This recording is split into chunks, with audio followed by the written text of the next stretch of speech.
The village of Cheltenham, nestled amidst rolling hills and hedgerows, prided itself on a serene pace of life. Here, the seasons changed with measured grace, and gossip travelled no faster than the baker's cart. In such a place, Harriet Grant was a name often spoken with hushed curiosity. Not disdain, not unkindness, but something akin to bewilderment. For 25, Harriet remained unwed, her life untouched by the rhythms that guided the other young women of Cheltenham. Her family resided in the stately but ageing Grant house, its stone facade ivy-clad and its gardens meticulously tended by her mother, Agnes. Her father, Francis, devoted himself to the estate's finances, though they teetered perpetually on the brink of ruin. Within these walls, Harriet existed in a curious limbo, neither child nor fully grown in the eyes of her parents. She awoke early that morning, as she always did, the sun barely cresting the horizon. Her room was her sanctuary, a space dominated by bookshelves that bowed under the weight of volumes, their spines worn from constant use. A desk stood by the window, cluttered with papers covered in Harriet's precise handwriting. Her latest project, an exhaustive catalogue of the flora and fauna of the Grant grounds, was spread across the surface. "Harriet!" came her mother's voice from the foot of the stairs. It was brisk as usual, edged with the exasperation that often coloured their interactions. "Breakfast?" she called. Harriet sighed, carefully arranging her papers before descending. The dining room was already alive with the clatter of dishes and her father's steady drone about the declining quality of the village's barley crop. Her younger sisters, Jane and Eleanor, were not there. They lived with their respective husbands in bustling market towns miles away, returning only for holidays. Their absence was a constant reminder of Harriet's solitude. Her mother's eyes flicked to her as she entered, assessing her wrinkled muslin dress and the unruly waves of her untamed brown hair. Harriet felt the familiar sting of that glance, though she said nothing. Instead, she seated herself quietly and reached for the bread. "You might consider taking tea with Mrs. Weatherby this afternoon," her mother began, her tone carefully casual. "She mentioned her nephew is visiting from London." Harriet's teacup paused halfway to her mouth. "I have no interest in tea with Mrs. Weatherby or her nephew," she said, her voice even. Her mother sighed. "Harriet, you cannot go on like this. Do you wish to live here forever, alone?" "I am not alone," Harriet replied, though the words felt hollow even as she spoke them. "And I have work to do." "Your books and lists are not work," her father interjected, glancing up from his plate. "They are distractions." Harriet said nothing more, retreating behind the armour of silence she had learned to wield so well. After breakfast, she escaped to the gardens, where the air was cool and the world seemed quieter. She walked the paths with a notebook in hand, jotting observations about the changing leaves and the movement of sparrows in the hedges. It was here, among the flowers and trees, that she felt most herself. Yet even here, the loneliness pressed in. She could not deny that she yearned for connection, for someone who might understand the thoughts that raced through her mind and the emotions she struggled to articulate. But in Cheltenham, where the measure of a woman's worth was her ability to host a supper or dance gracefully at a ball, Harriet Grant was an enigma. That evening, as the house settled into its nightly routine, Harriet lingered by the fire in the drawing room, her thoughts heavy. She could hear her parents' murmured voices in the study, no doubt discussing her, as they often did. The words were indistinct, but their tone was unmistakable: worry, frustration, and, most painful of all, resignation. Harriet clenched her fists in her lap, her resolve hardening. She would not be a burden, a puzzle to be solved or a project to be completed. She would find her own path, but even that notion felt exceedingly challenging. As Harriet sat by the fire, her notebook open on her lap, the rhythmic scratching of her pencil filled the quiet drawing room. She was listing the birds she had observed that afternoon, cataloguing their colours and behaviours with the same precision she always brought. It soothed her, this routine, even as a familiar ache of loneliness stirred beneath the surface.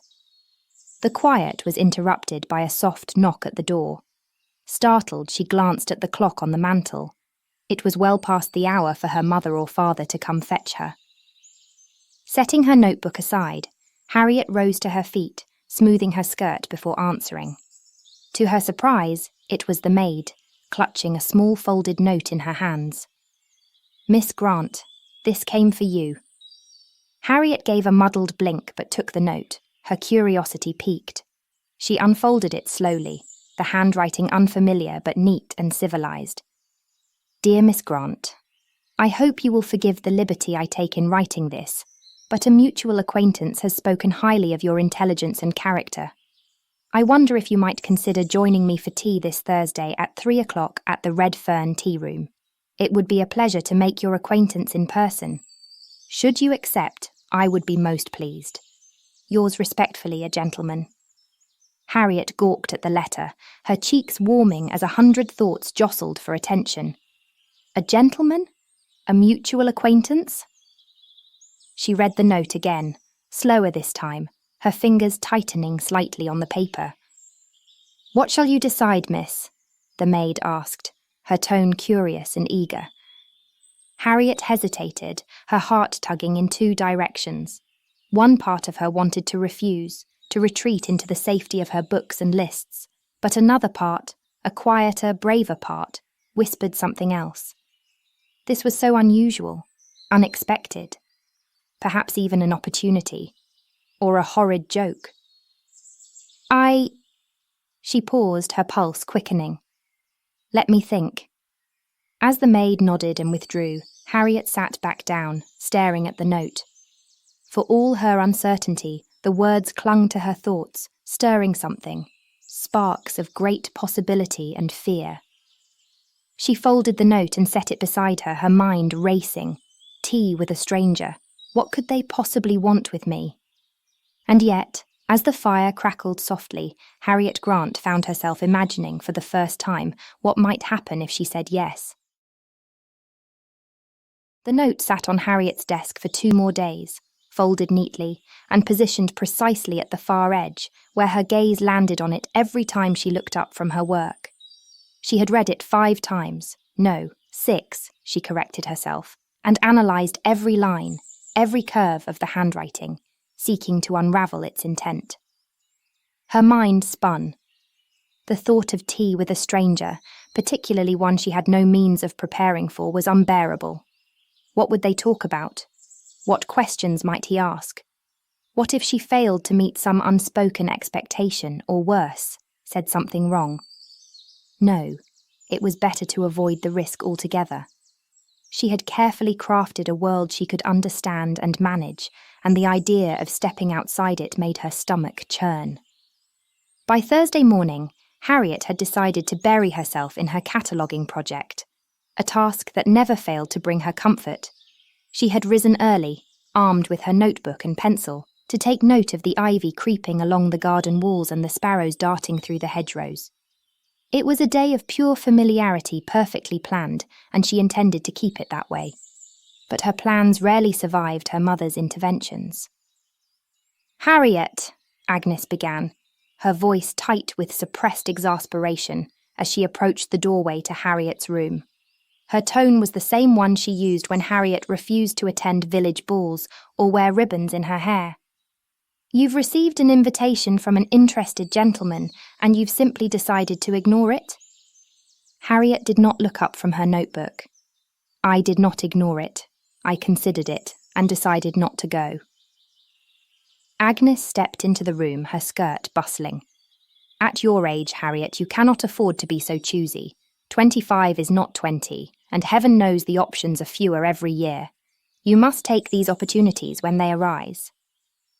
"Mother," Harriet replied patiently, "I do not know this gentleman. And besides, I have work to do." "Work? You mean your lists and sketches?"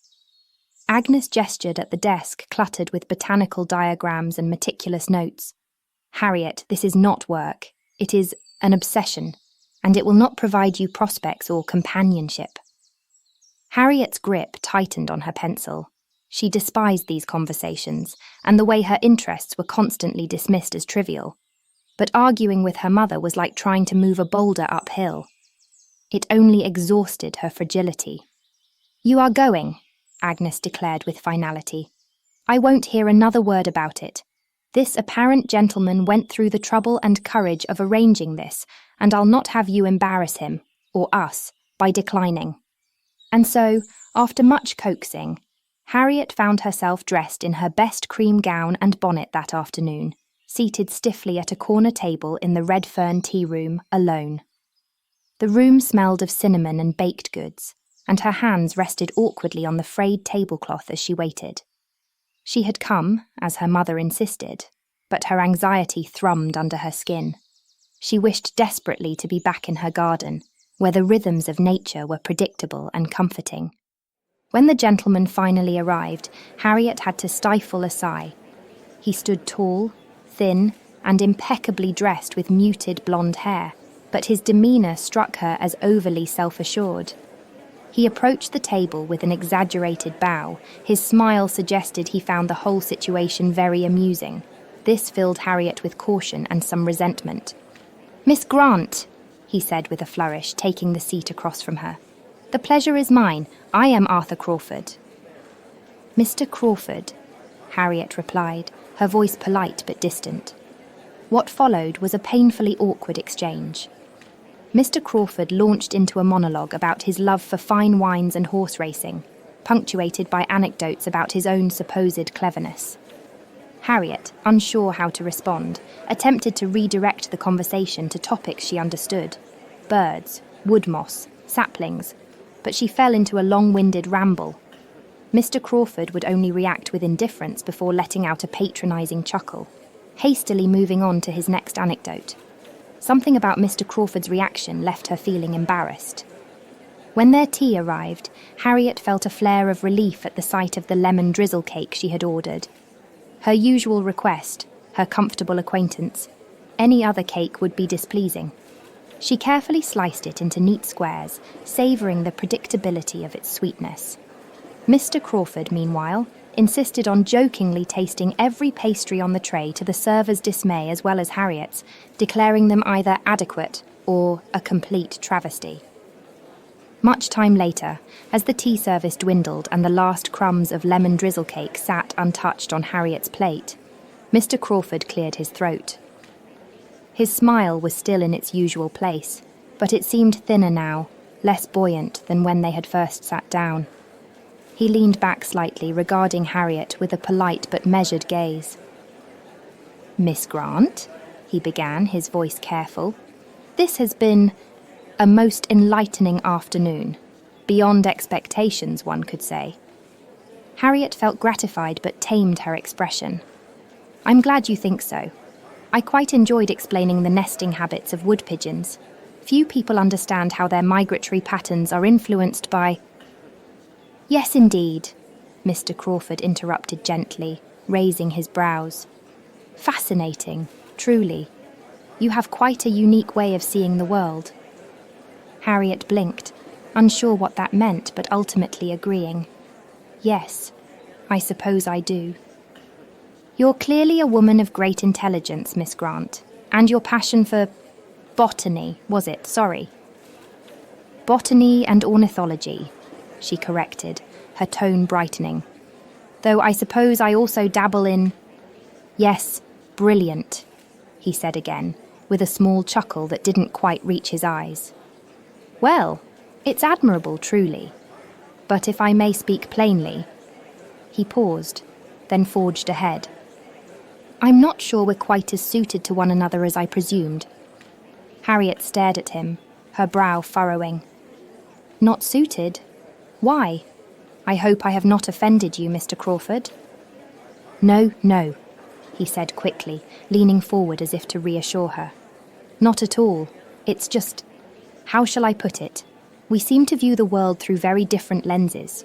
I find myself struggling to connect." Harriet felt bewildered, her mind turning over Mr. Crawford's words like an unfamiliar plant.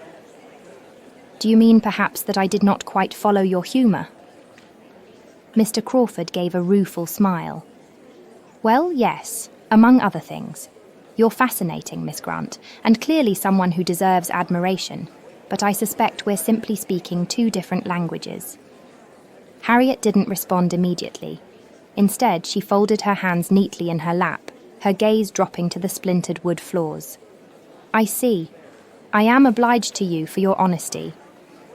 Mr. Crawford relaxed slightly, relieved by her calm response. Of course. It's nothing against you, truly. You're remarkable, just not in a way that I think I could ever fully grasp. She nodded slowly, feeling the familiar pang of disconnection.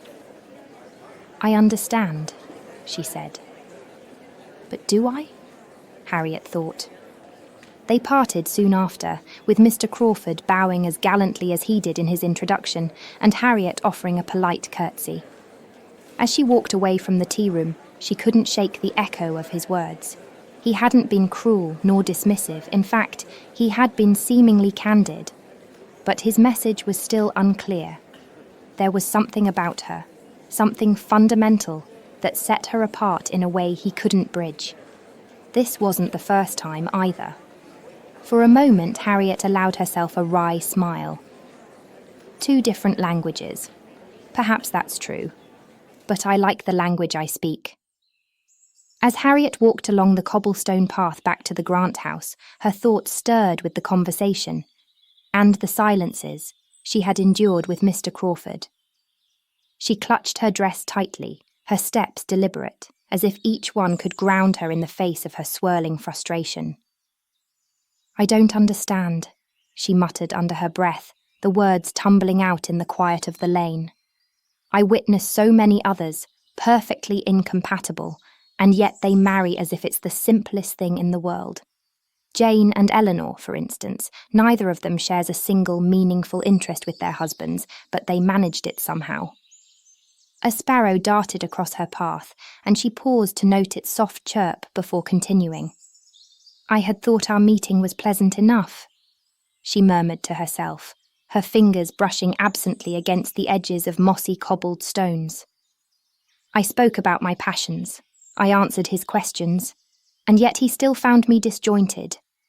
Is it that they fabricate unfounded flaws, or that I so often miss things that others understand so easily? Her gaze dropped to the ground with some despair. If others can learn to get along with men who talk endlessly about wine and horses, why can't I? Surely I could manage to be polite, agreeable, even charming if I tried harder. Harriet consciously counted her steps on the cobblestone, perfectly placing each step into each separate stone. Harriet stopped at the garden gate of the house, her thoughts still tangled. She looked up at the ivy climbing the stone walls and felt a small, familiar ache. What makes me so different? She murmured. How am I so different from Mr. Crawford or my mother or sisters? The question hung in the air as she pushed open the gate and stepped into the garden, where the only voices were the rustle of leaves and the distant chirping of birds. As Harriet stepped through the garden gate and made her way toward the house, the sight of home offered her a moment of solace, but it was short-lived. Just as she reached the door, her father appeared on the threshold, his expression a blend of curious and restless. There you are, Harriet, he said, stepping aside to let her pass. I was beginning to wonder if you'd gone astray. No, father, Harriet replied quietly, brushing past him. She was not prepared for his subtle rebukes as he did not let her escape so easily. I trust your meeting went well. Harriet paused. It was sufficient. Sufficient, he echoed, his tone suggesting that this was precisely the problem. Well, I hope you found time to prepare yourself for more company. Your sisters and their husbands will be arriving tomorrow. Harriet froze mid-step, her stomach twisting. Both of them? Yes, both. It's been far too long since we've all gathered as a family, and your mother insisted. No doubt they'll want to hear all about your endeavours. Endeavours. The word felt like a polite euphemism for her eccentricities, the way her family often dressed up their disapproval in softer language. Harriet felt the weight of impending questions, the scrutinizing glances, and Jane's inevitable exasperation. Jane, with her polished manners and well-meaning but sharp-tongued critiques, had little patience for Harriet's quirks. But Eleanor was different. The thought of Eleanor's visit eased Harriet's tension ever so slightly. Though Eleanor shared the family's concerns about Harriet's future, Eleanor had always had a gentler approach. She asked thoughtful questions about Harriet's notebooks, indulged her in long conversations about birds and wildflowers, and never seemed drained when Harriet got lost in her enthusiasm. Eleanor even had a way of making light of Harriet's struggles, offering her a kind word or a shared laugh instead of a lecture. Unlike Jane, Eleanor didn't try to fix her. Still, Harriet's relief at Eleanor's presence couldn't fully erase the anxiety that Jane's visit brought. The two sisters, so different in temperament, had a way of balancing each other, but Harriet often felt caught in the middle, assured one moment and gently scolded the next. Her father, oblivious to her swirling thoughts, gave her a gentle nod. "You'd best be prepared. They'll be here by midday." As he disappeared into his study, leaving Harriet in the dim hallway, the silence of the house pressed around her, broken only by the faint rustle of leaves outside. She glanced toward the window, where the ivy's confidence reached upward, resilient and unbothered by anything but the sun and rain. "How perfect you are," Harriet thought. Tomorrow would be a trial.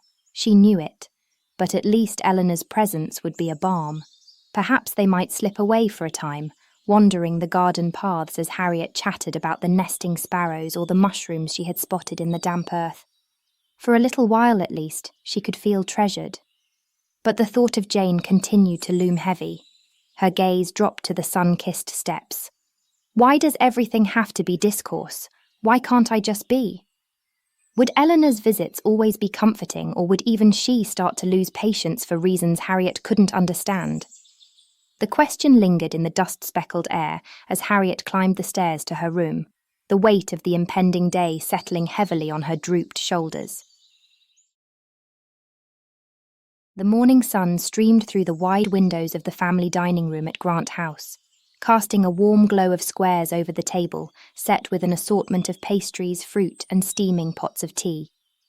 The air was alive with conversation as Harriet's sisters, Jane and Eleanor, had arrived earlier that day along with their husbands. For Harriet, the familial gathering was a predictable mix of pleasantries and veiled scrutiny, a blend she navigated with quiet endurance and awkwardness. Jane, seated at her mother's right, had already voiced her thoughts on Harriet's recent meeting with Mr. Crawford. "You obviously must have done something to put him off, Harriet," Jane said, her tone filled with displeasure.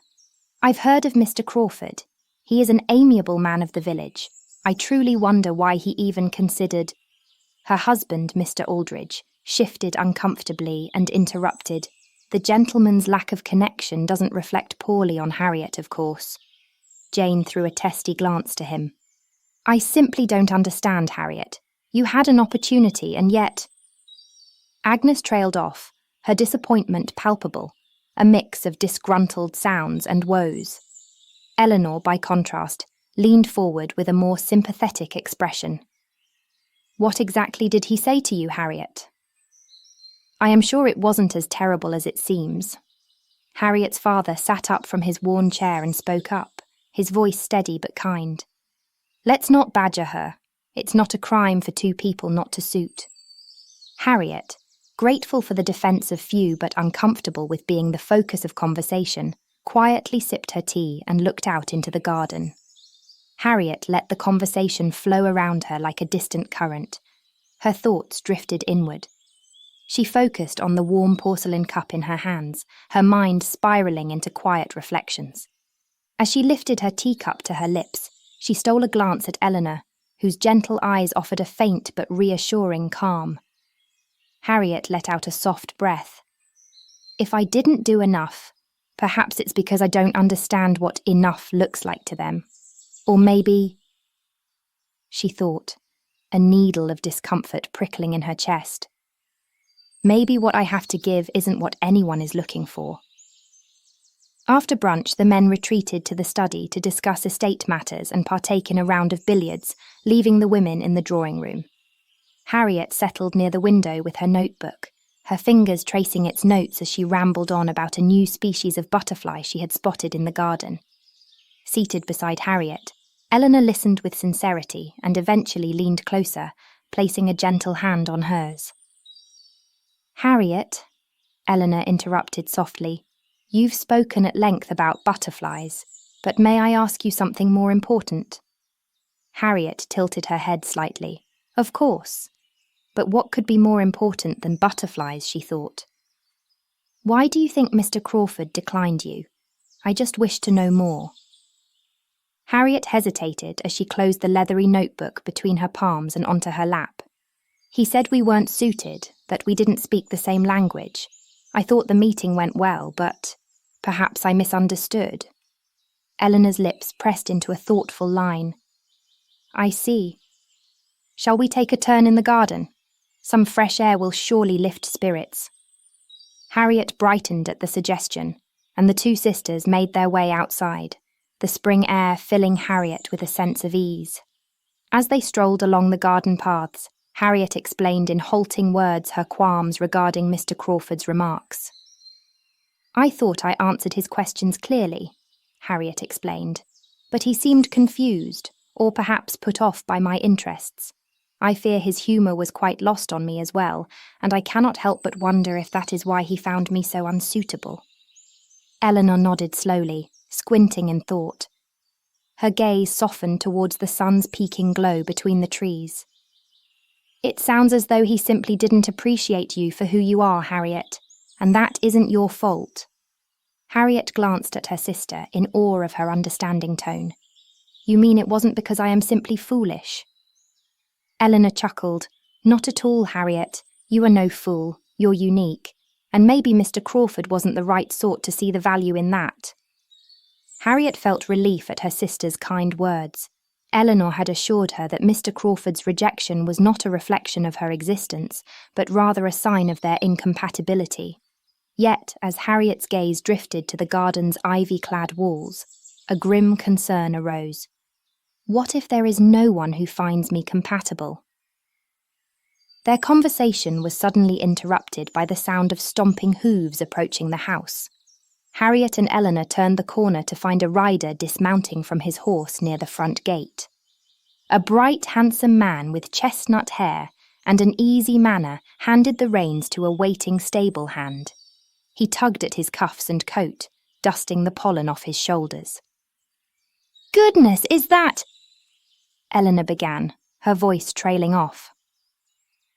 "Mr. Wickham?" Harriet finished, her eyes widening. It had been years since Edward Wickham had last visited the Grant house, but Harriet recognised him immediately. His boyish features had matured, his once lanky frame now grown and strong. He carried himself with the ease of a gentleman as he approached the house, his expression bright with familiarity. Inside, the family had already gathered at the doorway to greet him, their delight evident. Agnes exclaimed over how much he had grown, while Francis shook his hand with genuine warmth. When Harriet and Eleanor finally returned to the house, Edward turned toward them, his face lighting up with recognition. "Ah, Harriet," he said, stepping forward. "I wondered if you'd be here. It's been far too long." As Harriet approached the front steps, her eyes met Edward's, and she offered a tentative smile. "Welcome back, Mr. Wickham. It has been many years." Edward chuckled softly, his eyes crinkling at the corners. "Mr. Wickham? Harriet? Surely you haven't grown so formal with an old friend?" She froze, momentarily caught off guard. "I thought it only proper." "Proper?" he interrupted, his tone light. "Since when did we stand on ceremony? Call me Edward, as you always did." A faint blush rose to Harriet's cheeks, but she nodded. "Very well, Edward. Welcome back." His smile widened. "That's better. It's good to see you again, Harriet." As they spoke, the afternoon folded into the evening. The Grant house was filled with gossip, tales and endless chatter. Edward's gaze lingered on Harriet, his tone comforting and familiar. "Well, how have you been, Harriet? Are you keeping busy with your studies of, what was it, botany, correct?" Harriet's smile grew. "Botany and ornithology, yes.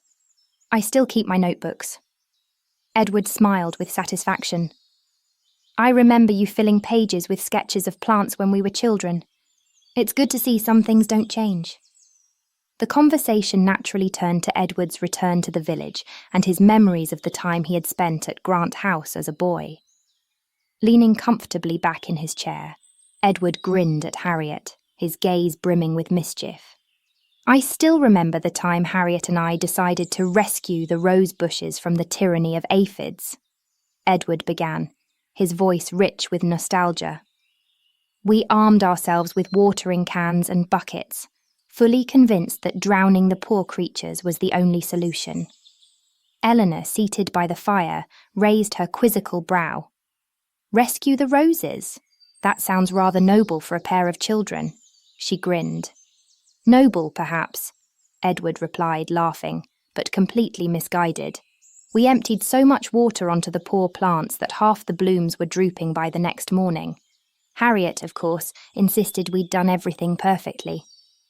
"I had read about the importance of proper hydration," Harriet interjected earnestly, her cheeks tinged pink. "I simply miscalculated the application." Edward laughed in between his sips of tea. "That's putting it kindly. And let's not forget the aftermath. Mrs. Bates was quite overcome when she saw the state of the garden." Jane leaned in, her eyes dancing with amusement. "Surely you weren't scolded too harshly, Mr. Wickham?" Edward smirked. "Oh, Harriet saved us both. She marched up to Mrs. Bates, book in hand, and declared, 'Science requires experimentation.' I don't think the poor woman knew what to say." The room erupted into laughter. Even Agnes, who often found Harriet's childhood antics tiresome, couldn't help but smile. "It sounds as though you two made quite the team," chuckled Eleanor. Edward looked towards Harriet. "We did. Harriet was always the mastermind, and I was happy to follow along no matter how absurd the plan seemed."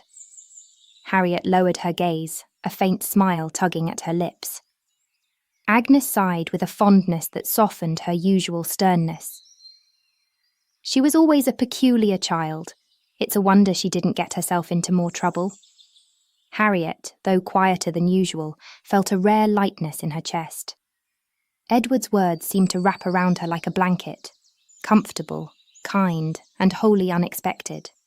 Agnes clapped her hands together joyously. "Mr. Wickham, you must stay for dinner. It's been far too long since we've had you here, hasn't it, Mr. Grant?"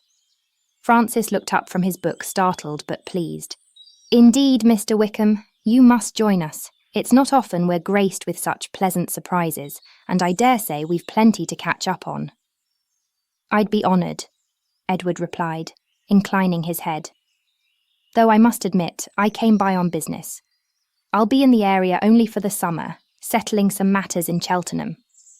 "That's marvellous," Francis said. "We'll expect to see much more of you while you're here then."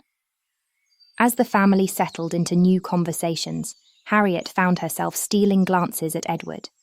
His presence brought a sense of comfort, as if an old familiar piece of her life had fallen back into place, and Harriet adored the familiar. As Jane and Eleanor's carriages rolled away into the fading light, Harriet stood at the doorway alongside her waving parents. She watched as Jane waved from the window of the first carriage, Eleanor offering her a warm smile from the second. Edward lingered by his horse for a moment longer than necessary, his gaze drifting briefly back toward the house. Agnes, ever mindful of opportunities, nudged Harriet forward with a pointed look. "Harriet, perhaps you might thank Mr. Wickham for his visit. It's been such a pleasure to have him here again, has it not?" Harriet was startled. "Yes, of course," she stuttered, her eyes meeting Edward's, but not quite. "It was pleasant to see you again, Mr. Wickham." Edward's lips twitched with a restrained smile as he stepped forward. "Edward will do, Harriet. I told you that already." "Yes, Edward," she corrected herself, her cheeks warming in forgetful embarrassment. "I'm glad you stopped by. Truly. Agnes raised her eyebrows, clearly expecting more, but Harriet shifted her weight and fell silent. For all her effort, words still felt like an ill-fitting coat, too stiff and awkward to wear comfortably. Edward, sensing her discomfort, didn't press. Instead, he gave a slight bow. "Thank you, Harriet. It's good to be back." With that, he turned and mounted his horse, his movements practiced and smooth.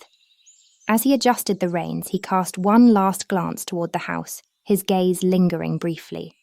As he rode off, Agnes huffed, her tone helpless. "Oh, Harriet, you could have said more." Harriet glanced at her mother, bewildered, then back at the fading silhouette of Edward, shrinking into the distance. She tilted her head. "I believe I said enough." Unbeknownst to Harriet nor Agnes, Edward thought so too. The days following the visit from Harriet's sisters and Edward Wickham settled back into their usual tempo. Harriet spent her mornings in the garden, cataloguing new blossoms and carefully noting the weather patterns. Her afternoons were devoted to the small library upstairs, where stacks of books and pressed flowers bore witness to her botanical obsession. Life, for her, had returned to its intimate routine. Yet, every now and then, her mother's words drifted back to her. "You could have said more." Harriet often mulled over the phrase, unable to quite parse its meaning. More of what? She wondered, as she scribbled her notes. I thanked him. I even called him Edward, as he requested. What else could she possibly have wanted me to say? Her thoughts spiraled from time to time, but she could never arrive at an answer that aided her. For Harriet, words were tools to convey facts, observations, and precise meanings, not abstract hopes or unspoken sentiments. One warm afternoon, Agnes interrupted Harriet's peaceful day, pulling her away from her observations of a particularly striking bee on a foxglove. "Come along, Harriet," Agnes insisted, brushing soil from her daughter's hands with a look of mild disapproval.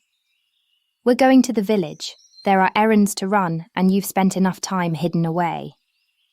Harriet complied reluctantly, dusting the garden debris off her skirt. Trips to the village often exhausted her, not for their physical demands, but for the social encounters they inevitably brought. As she predicted, their walk through the bustling market square brought them face to face with numerous acquaintances, all eager to comment on Harriet's prolonged absence from society. "Harriet, how you've grown!" exclaimed Mrs. Trembleton, the miller's wife, with an overly bright smile. "Still living at home, are we, and no suitor yet?" She let out a laugh so exaggerated it bordered on the absurd. Then, Mrs. Collins, the local tailor, joined the congregation, her voice exuding concern veiled in judgment. "Have you been unwell, my dear? I don't believe I've seen you since Christmas." Each question, though framed as friendly inquiry, felt like a small needle prick to Harriet, who responded politely but tersely. Agnes, meanwhile, maintained a gracious demeanour, smoothing over the awkwardness with practised ease. It was during one such encounter that Mrs. Albright, the baker's wife, leaned closer and said in a hushed tone, "Have you heard of the ball to be held next week? The village is all aflutter with news of it. It's being held to bid farewell to our dear pastor before he departs to further his career up north in York." Agnes drew back, her eyes widening in surprise. "A ball?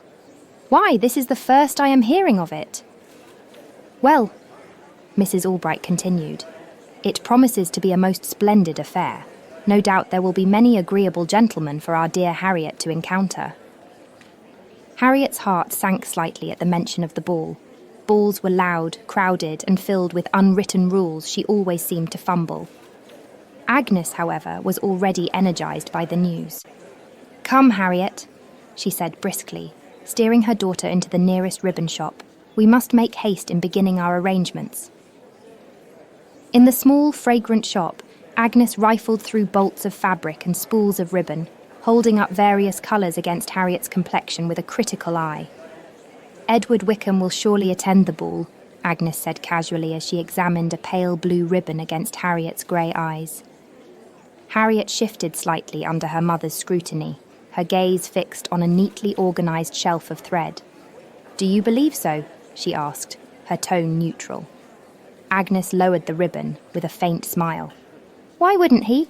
A ball is an excellent occasion for him to reacquaint himself with old friends." Harriet glanced at her mother, her expression thoughtful but dismissive. "I suppose," she murmured, returning her attention to the threads. Agnes sighed as she unravelled another spool of pink ribbon. "Harriet, it wouldn't hurt to be a little more forthcoming with Edward. He's always thought well of you, and I dare say he's matured into quite a fine gentleman." Harriet frowned slightly, unsure of what her mother expected of her. "I'll be polite, as always."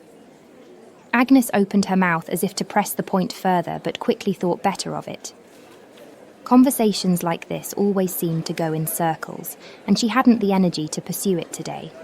She set the ribbon back on the counter and turned her attention to the next item on the shelf. As they made their way back home, their arms laden with parcels, they crossed paths with a well-dressed gentleman carrying a bundle of cream floral envelopes. He paused when he saw them, and Harriet froze as recognition dawned.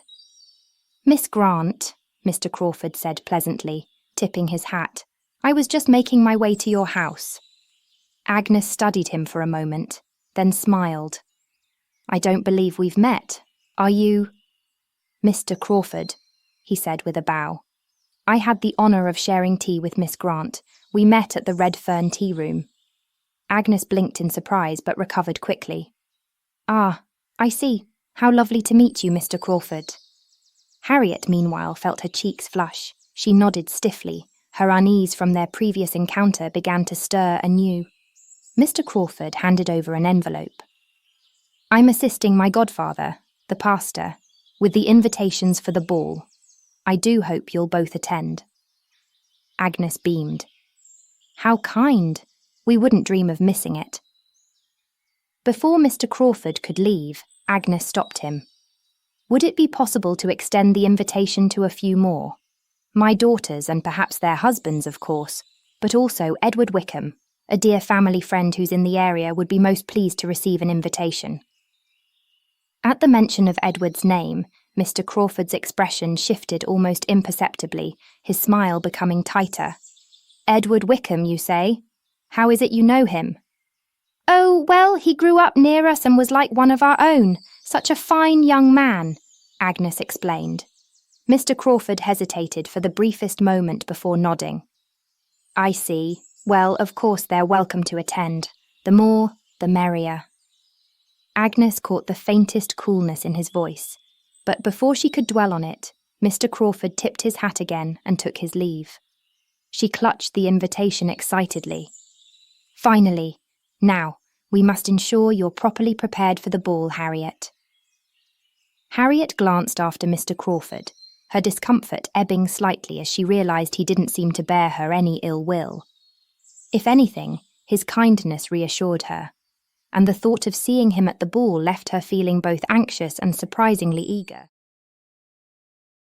At the Grant house, the bedroom was a whirlwind of activity, as Harriet, Jane and Eleanor prepared for the much-anticipated ball.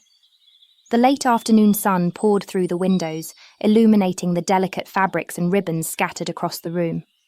Eleanor stood behind Harriet, adjusting the laces of her corset with a practised hand, while Jane sat at the vanity, inspecting her reflection as she fastened her necklace. "Please hold still, Harriet," Eleanor chided gently, pulling at the ribbons. "You'll look wonderful once we're done." Harriet fidgeted uncomfortably, her hands gripping the edge of the vanity. "It feels as though I'm being tied like a bundle of wildflowers." Eleanor laughed softly. "That's the price of elegance, I'm afraid. Besides, you'll thank me later when everyone notices how radiant you look."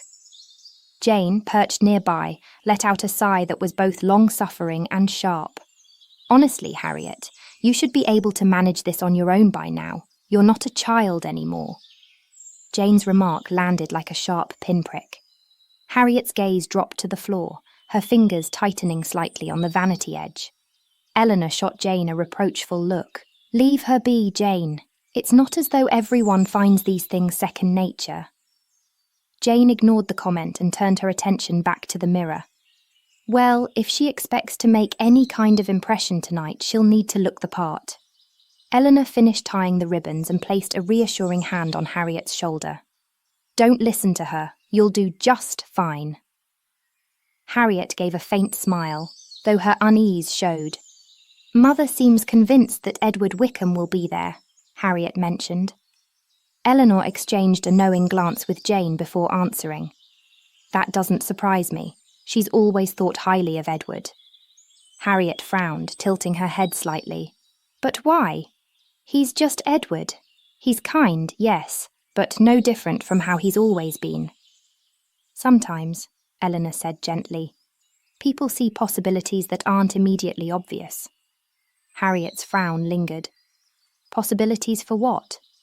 Jane let out a huff, standing abruptly to adjust her skirt. Never mind, Eleanor.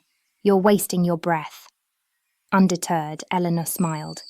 It's nothing to worry about, Harriet. Just remember to be yourself. Harriet nodded, though her mind remained clouded. She shifted the topic. At least I know Mr. Crawford will be there. He invited us, after all. Eleanor raised her eyebrows slightly. You seem quite taken with Mr. Crawford. I wouldn't say taken, Harriet said quickly. I'm merely curious. He's been very polite to me. Jane smirked, shaking her head. Curious about Mr. Crawford? How entirely predictable. Eleanor straightened, her hand still adjusting the lavender sprigs in Harriet's hair. Harriet's curiosity is hardly a crime, Jane. It's only natural to take an interest in someone who showed her kindness. Jane turned to face Eleanor, one eyebrow arched. Kindness?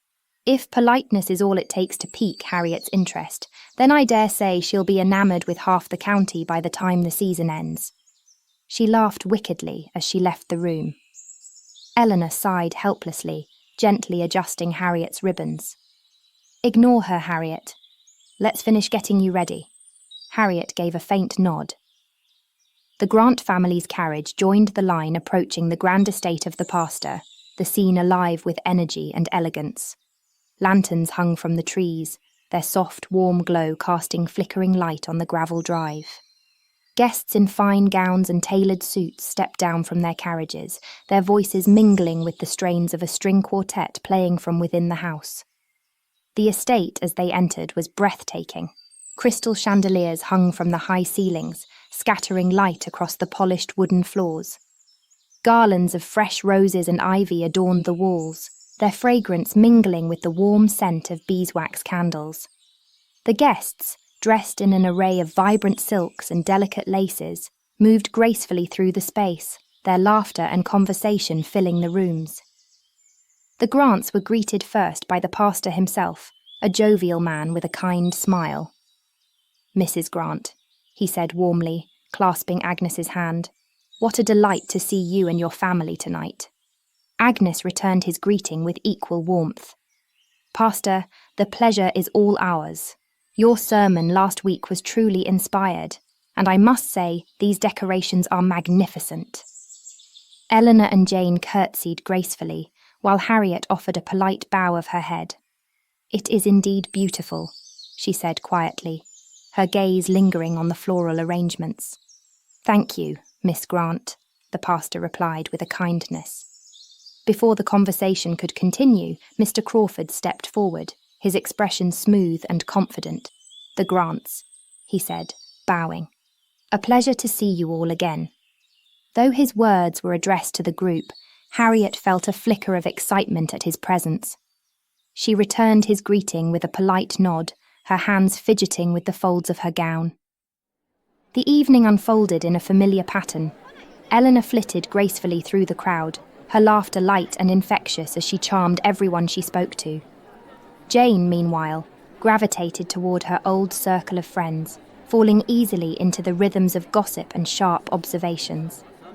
Agnes and Frances shared a brief dance, their steps steady and slow, while Harriet lingered at the edges of the room. She watched the ebb and flow of the crowd, her fingers idly twisting her bracelets as her gaze wandered from one floral arrangement to the next. Occasionally, An acquaintance would pass by with a brief greeting, but none lingered long enough for conversation. Harriet didn't mind. The vibrant displays of dahlias and delphiniums caught her attention more than the conversations buzzing around her. Still, her thoughts occasionally drifted to Mr. Crawford. Would he speak to her again tonight?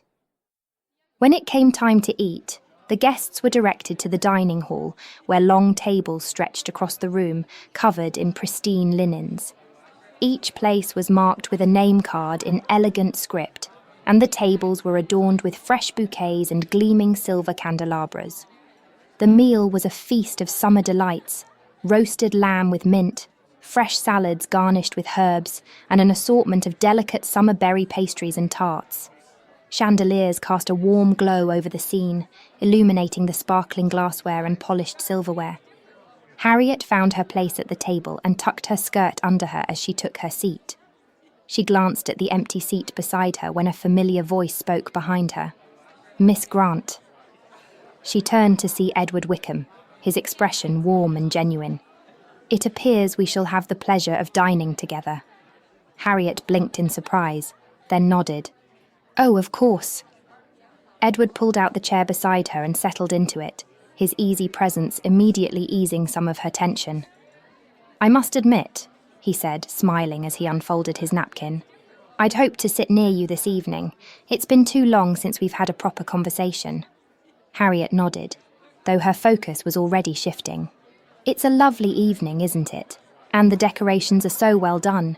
Did you notice the arrangement of lilies near the entryway?" Edward smiled, letting her change the topic. "I can't say I did, but I'm not surprised you would. Your attention to detail hasn't changed a bit." Harriet gave a faint smile. "I suppose not." Throughout the meal, Edward's easy manner helped draw Harriet out of her nerves. He regaled her with tales of their childhood, his voice filled with humour and tenderness. "Do you remember the time we climbed the apple tree in the garden?" Edward asked, grinning. "You convinced me it was the perfect way to see the entire village. I was sure the branch would hold, but of course it didn't." Harriet chuckled softly. "You fell straight into the duck pond." "And you spent the next hour trying to convince Mrs. Browning that it was all your idea to keep me out of trouble," Edward added, his tone warm. "It was the least I could do," Harriet replied. Edward's gaze softened.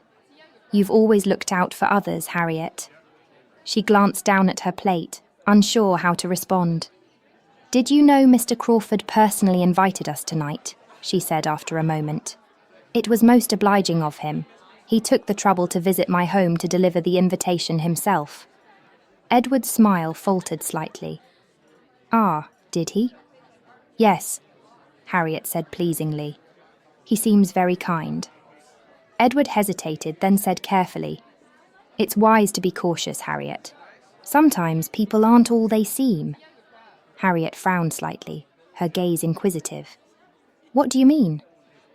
"Only that it's wise to take your time in forming opinions," Edward said, his voice measured. Harriet nodded, though she didn't fully understand. He's been nothing but kind, she thought. As the meal ended, Edward leaned closer. "Would you grant me the honour of the next dance, Harriet?" Harriet replied, taken back. "Me?"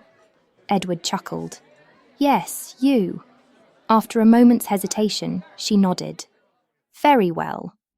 The music swelled as Edward guided Harriet onto the dance floor. Her movements were tentative at first, her hands trembling slightly as she followed his lead. Her lips curved into a small smile, and as the dance progressed, her movements grew more graceful. Edward's steady presence put her at ease, and she found herself relaxing into the rhythm of the music. Agnes lingered near a table of punch, teas and cordials, her gaze sweeping the room. Her eyes landed on a familiar pair, and she froze for a moment before her expression brightened with unmistakable delight. "Eleanor! Jane!" she called softly, waving them over with an urgency that belied the decorum of the evening. The two sisters approached, Eleanor balancing a delicate glass of punch and Jane raising a sceptical eyebrow. "What is it, Mother?" Agnes gestured toward the dance floor, her face alight with excitement. "Look there." Do you see who Harriet is dancing with?" Eleanor followed her gaze, a warm smile spreading across her face as she spotted Harriet and Edward moving through the steps. "How lovely," she said softly. "They seem quite at ease together." Jane glanced toward the pair, her expression cool and appraising. "Well, it's about time Harriet danced with someone. Though I wouldn't get ahead of yourself, Mother. A single dance hardly signifies anything." Nonetheless, Agnes clasped her hands together, brimming with hope and pride. "You are looking particularly lovely this evening, Harriet," he said with a smile. Harriet glanced at him nervously. "You're kind to say so." "It's the truth. The lavender suits you," Edward replied. Harriet blushed, but before she could respond, the music settled and a familiar voice called, "Miss Grant." Harriet turned to see Mr. Crawford approaching, his expression confident. "Might I have the honour of the next dance?" Harriet, surprised, responded, "Of course, Mr. Crawford." Edward stepped aside with a polite nod, though his disappointment was evident. Though he maintained the appearance of composure, the tightness in his expression betrayed his mounting frustration. As Mr. Crawford led Harriet through the dance, his movements were more abrupt, his grip firm to the point of discomfort. He led Harriet across the floor with forceful precision, pulling her into each turn without the gentle consideration she had experienced with Edward. "Miss Grant," Mr. Crawford began, "I feel it my duty to warn you about Mr. Wickham. There are rumours." "Rumours? About what?"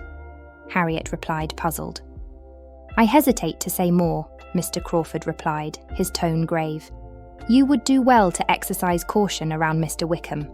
There are whispers about his recent character, troubling ones that cannot be ignored. I would not wish to see you in any harm, Miss Grant." He leaned in slightly as they turned through the dance. Harriet felt discomfort, one she had not felt before with Mr. Crawford until now. Though unsettled, Harriet nodded faintly, unsure what to believe. The evening continued, the ball a swirl of music and conversation, but Harriet's thoughts remained clouded as she tried to make sense of Mr. Crawford's warning. Across the room, Edward watched their interaction with growing concern. He noted the way Mr. Crawford leaned in and whispered, the confusion on Harriet's face. Something about the exchange felt wrong. His posture tensed, and as the dance ended, he made his decision. With a brief farewell to the host, Edward left the ball, his frustration simmering with every step. Agnes, noticing his departure, frowned slightly. "Oh, where is Mr. Wickham going?" "I'm sure he has his reasons, my dear," Frances replied, steering her attention back to the music. As the ball came to a close, guests began making their way back outside. The warm evening air was filled with quiet laughter and the soft rustle of gowns as families said their goodbyes and climbed into their carriages. The Grants, however, encountered an unexpected complication. A broken wheel on their carriage rendered it unusable. Amid the confusion, Mr. Crawford approached. "Allow me to assist," he offered smoothly. "Miss Grant can ride with me, and I will ensure she reaches home safely." Though Harriet felt a pang of unease, she saw no reason to object. Agnes, trusting Mr. Crawford's reputation, nodded her approval. "Very kind of you, Mr. Crawford. I shall see you at home, Harriet," Agnes said with a smile. Inside the carriage, silence fell between Harriet and Mr. Crawford. Harriet fidgeted with the beads on her bracelet, her gaze alternating between her hands and the window. "Miss Grant," Mr. Crawford said at last, breaking the quiet, "you danced beautifully this evening." Harriet glanced up at him, taken by surprise. "Oh, thank you, though I must credit Mr. Wickham. He made the first dance easier." Mr. Crawford's smile tightened. "Mr. Wickham again," he murmured. "He does seem to occupy your thoughts." "He's always been a friend," Harriet replied simply. "I'm sure. But as I mentioned earlier, not all friendships are advisable." Harriet straightened slightly, a sense of defensiveness crossing her expression. "Edward has never given me a reason to doubt him," she replied, her voice steady. Her astute response surprised even herself, a swell of protectiveness rising in her at the suggestion that Edward's character could be so easily slandered for reasons she could not fathom. The carriage jolted sharply, causing Harriet to grip the edge of her seat for balance as Mr. Crawford lunged towards Harriet, sending her into a panic. "Mr. Crawford, what are you doing?" As the carriage jolted, sending Harriet gripping the edge of her seat for balance, Mr. Crawford lurched forward, his hand reaching out and clasping hers under the pretense of steadying her. "Ah, Miss Grant," he said smoothly, his fingers lingering far too long. Such treacherous roads, are they not? As his fingers brushed against hers, it felt like a pinch, sharp and unwelcome, sending an uncomfortable surge through her. Harriet pulled her hand away. "Thank you, but I am quite all right," she replied, her voice clipped but polite.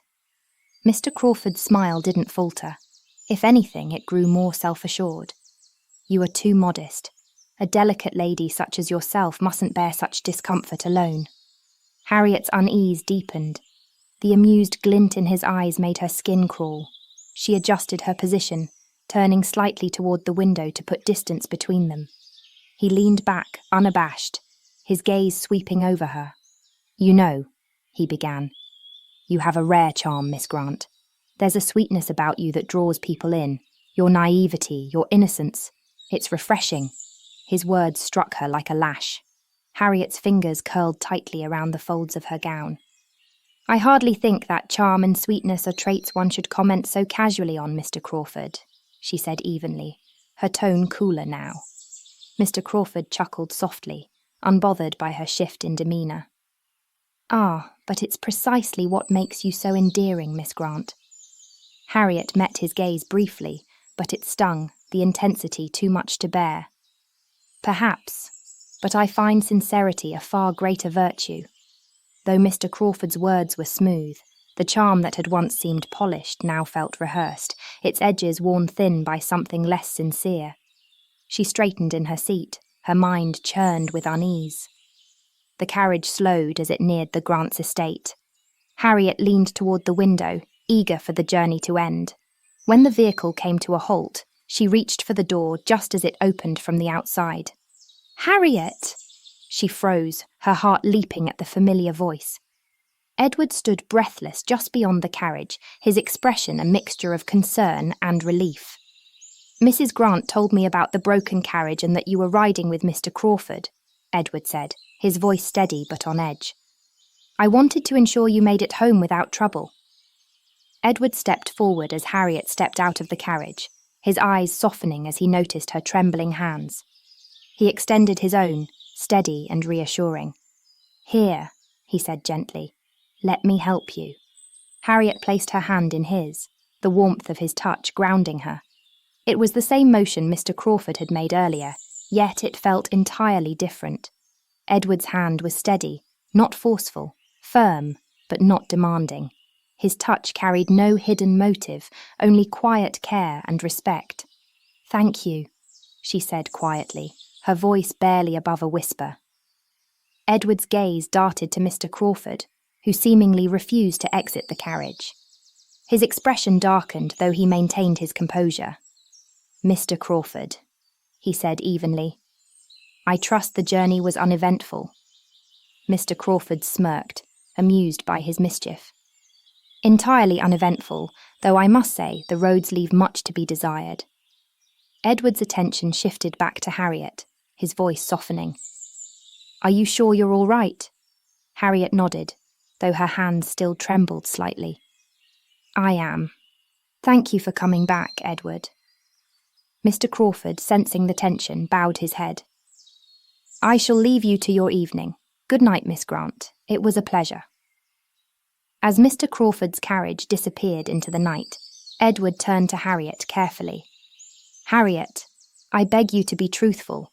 Did he do anything to cause you distress?"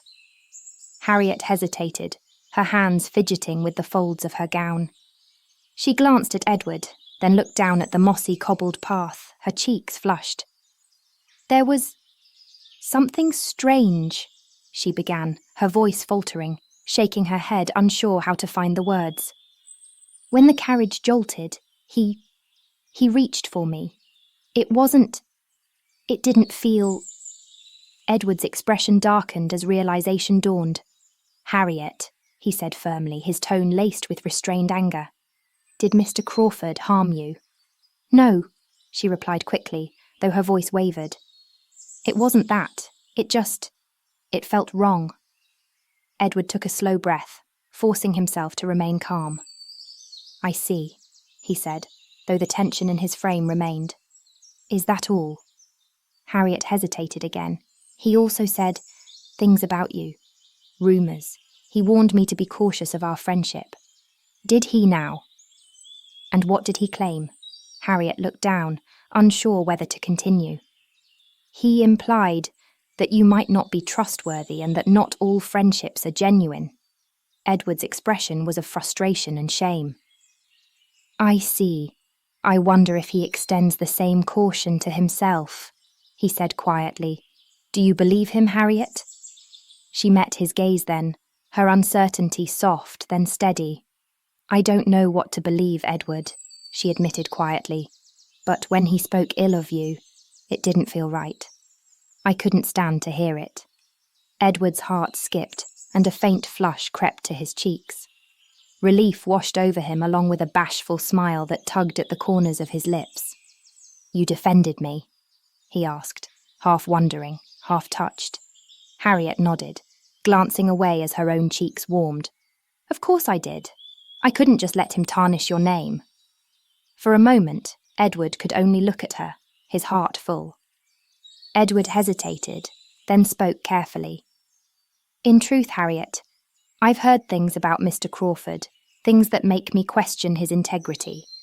But I didn't want to trouble you with them. Harriet hesitated, her hands twisting nervously. If I may ask, what happened between you and Mr. Crawford to cause this? Edward took a slow breath. Mr. Crawford and I were once friends, but that was long ago. I trusted him, but his actions proved him unworthy of it. What happened? Harriet pressed. He pursued the woman I was once engaged to marry years ago, Edward began, his voice low. At the time I considered him a trusted friend, someone I had admired, but his intentions were far from honourable. He sought to win her affection, not out of love, but to secure the wealth he assumed would come with the match. When it became clear that her dowry was less substantial than anticipated, he abandoned her, leaving her reputation in ruin, as well as mine. The whispers that followed were almost as cutting. Harriet's expression was soft and aching, her eyes wide with heartbreak. She leaned closer, listening attentively, her lips parted in sorrow. Edward continued, I had to face the truth that a man I had once trusted, a man I had called a friend, was capable of such calculated cruelty. When I confronted him, he dismissed it all as nothing more than a failed game. That was the end of any friendship between us. Harriet raised her hand, catching her gasp. And now, he cares to turn me against you? Edward nodded, his expression shadowed. It would seem so. I suspect he perceived your gentle and trusting nature as something to take advantage of. But seeing me by your side, I imagine his grudge made it all the more appealing to pursue. Harriet felt an anger rise within her, but also slight betrayal. But why wouldn't you tell me? Because I didn't want to control your judgment, Edward said gently. I trust you to find the truth for yourself, Harriet.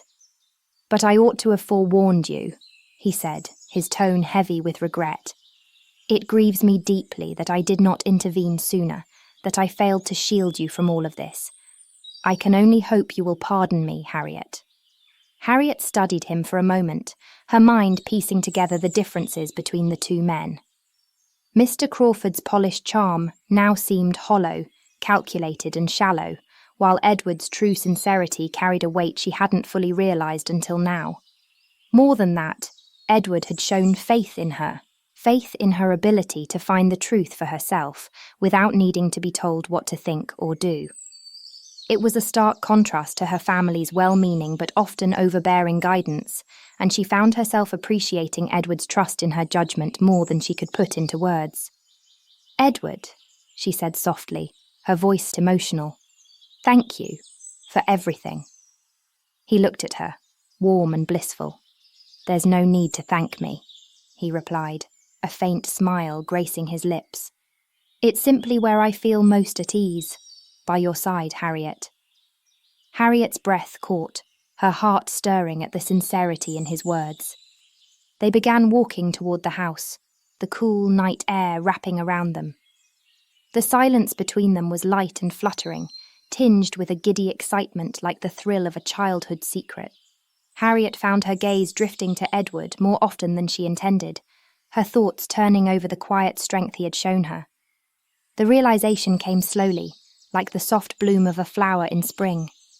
Edward had always been a steady presence, but now she saw him differently, not just as a childhood friend, but as someone who made her feel safe, valued, and unexpectedly overjoyed. The thought made her chest tighten, a mix of nervousness and quiet joy taking root, as she realized she cared for him in a way she never had before. From the window above, Agnes stood watching, her expression alight with hope. "Francis," she murmured, waving him over to join her. "Look at them. Can you not see it? Harriet is beginning to feel something for him, I'm sure of it." Francis joined her at the window, his eyes following the pair. "It seems so," he said, his tone thoughtful. "Edward has always been patient, always seen her for who she is. Perhaps now she is finally seeing him too." Agnes giggled into her hands. "If they continue on this path, I dare say it won't be long before we have cause to celebrate a union." Francis chuckled softly, resting his hands on her shoulders. As Harriet and Edward reached the door, the glow of the house cast a warm light over their faces, illuminating them softly against the cool darkness of the night. For the first time, Harriet allowed herself to imagine a future with him, one built on mutual care and understanding. As they stepped inside together, the door closing softly behind them, Harriet felt the quiet thrill of a new beginning, the beginning of a new chapter, one where she could be truly seen, understood, and loved for exactly who she was.